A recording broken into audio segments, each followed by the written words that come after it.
welcome to another new episode of Learning Simplified. Today in this tutorial we are going to learn about how to create linear gradient in CSS3.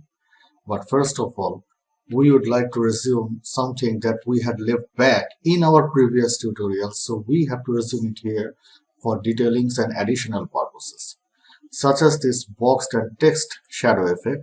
So all we are now going to do, we are going to create some additional effects here, such as how to put two different text shadow or box shadow effects into a particular CSS element. And this is the first thing that we would like to learn first, and then we would like to resume back into our linear gradient tutorial video. So in the first case, all we are going to do, we are going to get back into our project, and here into this CSS folder we have created this stylesheet.css. In the first case, all we are going to do, this is the shadow box 2, and this is the box shadow that we had created in our previous case. Here comes the output, as we can see. So in the first case, all we are going to do, we are going to use another separate set of box shadow on the same particular div element that we had created previously. So this is, in the first case, we are now creating another particular box shadow with some different color over there, and you can see that we have indexed them both in the same syntax. As we can see here, in the first case we are putting these negative values over here, we are increasing this size a little bit, and in the same manner we are now putting some positive values inside, and we are putting it into a different color right over here.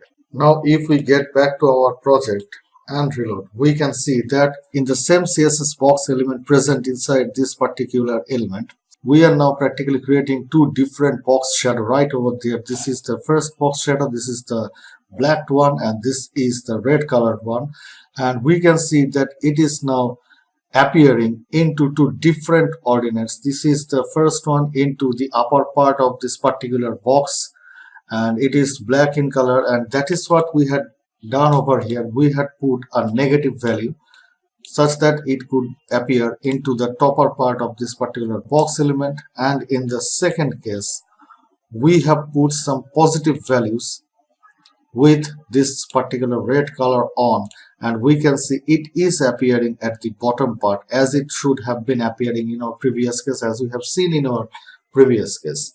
So this is the first thing.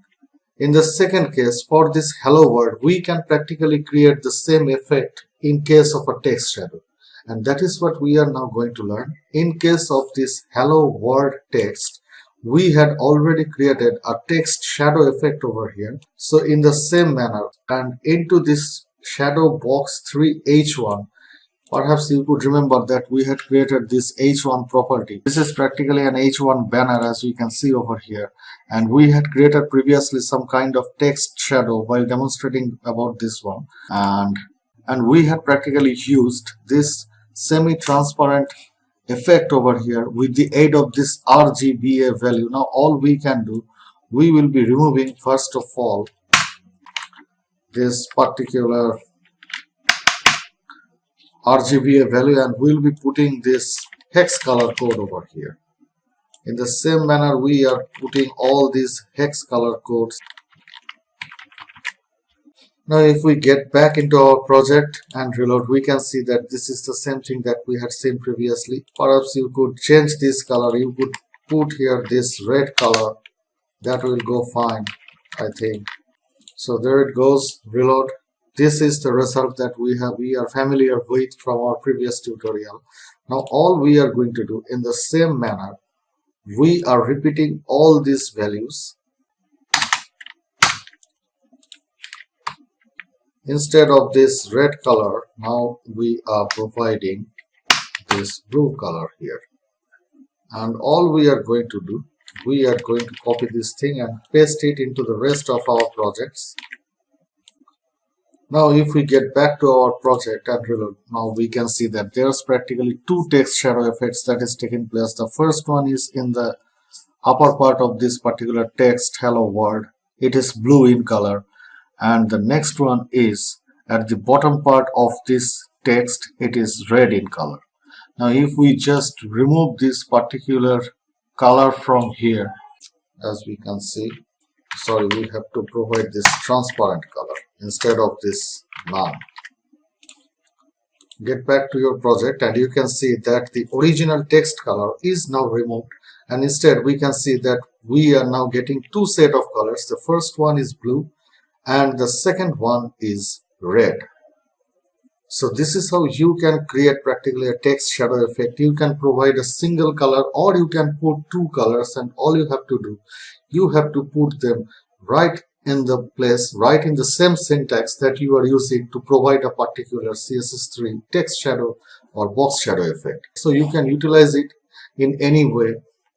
So all these things that could be utilized, those could be utilized in our later tutorials. But first of all, we need to know the basics that we are right now concentrating on. So this is the part. Now let's switch over into this particular CSS3 linear gradient effect. Actually, we are going to learn about gradients in CSS3. Basically, you have seen them in action in some particular graphic software. So what is a gradient? We have created this particular PNG image over here in order to make you understand about this thing, this gradient one. So what is a gradient? In reply to it, we would like to say that a gradient is a mixture of two or more colors into a certain element. That means we are practically putting some color information into pixels on the same particular div element instead of a single solid color. And the particular mixings of these two or more color elements into a particular div element is termed as gradient. It practically comprises of many color stops, as we can see here. So it could be two colors over here, as we can see that this is the color stop 1, this is the color stop 2, or it could be more than two color stops, and it could be up to n into number, where n equals to 2, 3, 4, 5, 6, any number that you want. So it practically depends upon you how many color stops are out there that you want to use, and the syntax of this particular gradient into our CSS element will be this one. This first part, it practically determines that this is a linear gradient type or this is a radial gradient type, and all those things, those are inside this particular brackets, those will be termed as those color stops. We are practically defining all those color stops here, but slowly we would understand that instead of these particular color stops, there could be a numerous other definitions too, such as the angle of the gradient, the direction of the gradient, whether it is from the top or whether it is from the left or from the right. You may define this angular value as we have mentioned earlier, and you may define here all those particular positional properties up to how much this particular gradient should expand or should not. So all those things will be appearing right over here. As we can see that in this second case, we have provided this to right syntax along with this particular color stop. So it practically determines that this gradient from left, it will be diverging towards the right, and it will be using this following color stops right over there, this color stop 1, color stop 2. In the same manner, it will be practically a diagonal gradient in case of this third one, this to bottom right. That means it will be now diverging towards this bottom right position, and it will be holding all those color stops, those are defined over here.